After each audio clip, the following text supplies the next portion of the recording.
आज देश के 30 करोड़ से ज्यादा लोग एक दूसरे से पूछ रहे हैं पेटीएम करें या नहीं। दरअसल रिजर्व बैंक ऑफ इंडिया ने फिनटेक कंपनी पेटीएम को लेकर एक बड़ा फैसला लिया है। आप में से बहुत से लोग छोटे मोटे लेन देन के लिए पेटीएम मोबाइल ऐप का इस्तेमाल करते होंगे। आपने वो ऐड भी देखा होगा जिसमें कहते हैं पेटीएम करो, लेकिन बहुत से लोगों को शंका है कि क्या अब ऐसा हो पाएगा। दरअसल आरबीआई ने पेटीएम पेमेंट्स बैंक की सर्विसेज को बंद कर दिया है। आरबीआई के इस कदम का क्या मतलब है और उसका पेटीएम के उपभोक्ताओं पर क्या असर पड़ेगा, ये आज हम आपको बताने वाले हैं। आप में से बहुत से लोग पेटीएम ऐप की बैंकिंग सर्विसेज का इस्तेमाल करते होंगे। आप में से बहुत सारे लोगों ने पोस्ट पेड पेमेंट सर्विसेज का भी इस्तेमाल किया होगा। पेटीएम में बैंक खाता खुलवाया होगा या फिर आप पेटीएम का डेबिट कार्ड इस्तेमाल करते होंगे। यही नहीं, आप में से बहुत सारे लोग तो पेटीएम की वॉलेट सर्विस का इस्तेमाल जरूर कर रहे होंगे।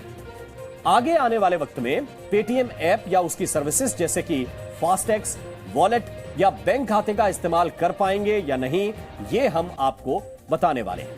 लेकिन सबसे पहले तो आपको यह बता दें कि आरबीआई ने बैंकिंग रेगुलेशन एक्ट 1949 की धारा 35A के तहत पेटीएम पर यह कार्रवाई की है। यह धारा आरबीआई को यह अधिकार देती है कि वो जनता के हित में, बैंकिंग सेवाओं के हित में और बैंकिंग सिस्टम में गड़बड़ी को रोकने और उसकी देखरेख के लिए बैंकिंग सेवा देने वाली किसी भी संस्था को जरूरी निर्देश दे सकती है। इस धारा के तहत 11 मार्च 2022 को आरबीआई ने पेटीएम पेमेंट्स बैंक लिमिटेड को नए ग्राहक बनाने से रोक दिया था। यानी तब से लेकर आज तक पेटीएम पेमेंट्स बैंक लिमिटेड के पास उनके पुराने ग्राहक ही बने हुए थे। आरबीआई का नया निर्देश पेटीएम के मौजूदा ग्राहकों के लिए है।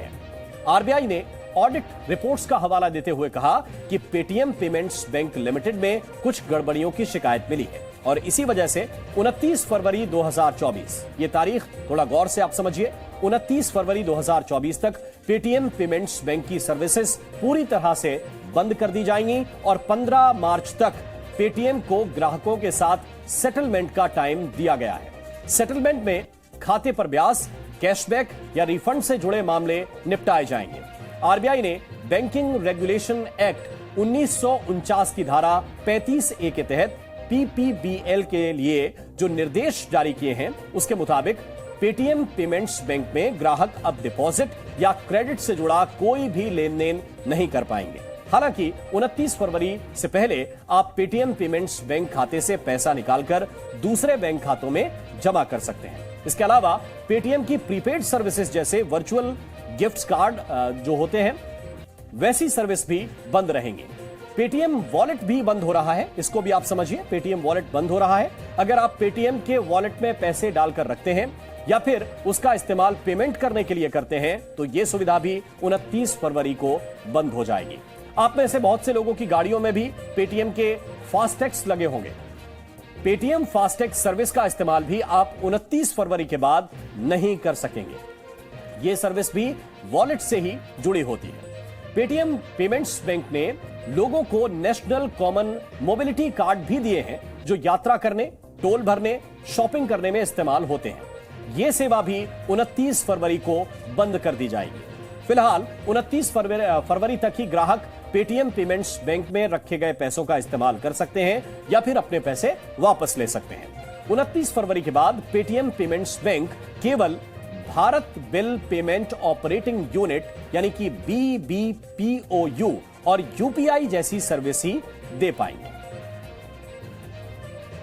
तो जब देश में कोरोना महामारी का दौर था, तब देश में डिजिटल पेमेंट क्रांति चल रही थी और इस क्रांति का अगुवा पेटीएम ऐप ही था। यही वजह है कि आज देश में 30 करोड़ से ज्यादा पेटीएम यूजर्स हैं। आमतौर पर डिजिटल पेमेंट्स के लिए देश में एक सरकारी संस्था है जिसे national payments corporation of India कहते हैं। डिजिटल पेमेंट के लिए हम जिस यूपीआई यानी कि यूनिफाइड पेमेंट्स इंटरफेस का इस्तेमाल करते हैं, वो इसी संस्था की निगरानी में डेवलप हुआ है। अप्रैल 2016 में मोबाइल से डिजिटल पेमेंट के विकल्प यूपीआई को देश के सामने पेश किया गया था, लेकिन उस वक्त डिजिटल पेमेंट जैसी सुविधा कुछ मोबाइल ऐप ही उपलब्ध करवाते थे और इन ऐप कंपनियों के अपने पेमेंट गेटवे भी थे जिनके जरिए पैसों का लेन देन होता था। पेमेंट गेटवे को आप डिजिटल दुनिया की एक ऐसी अति सुरक्षित जगह मान सकते हैं जिसके जरिए लेन देन काफी सुरक्षित या आसान हो जाता है। कई मोबाइल ऐप ऐसे भी थे जिन्होंने अलग से वॉलेट सर्विस शुरू की थी। इसमें मोबाइल ऐप के वॉलेट में डेबिट या क्रेडिट कार्ड से पैसे जमा किए जाते थे और फिर उस वॉलेट से दूसरे व्यक्ति के उसी मोबाइल ऐप के वॉलेट में ये पैसे भेज दिए जाते थे। वॉलेट से पैसों का लेन देन इसी तरीके से किया जाता था, लेकिन उस वक्त समस्या यह थी कि मोबाइल ऐप के वॉलेट से पैसा अपने बैंक अकाउंट में वापस डालना एक चुनौती था।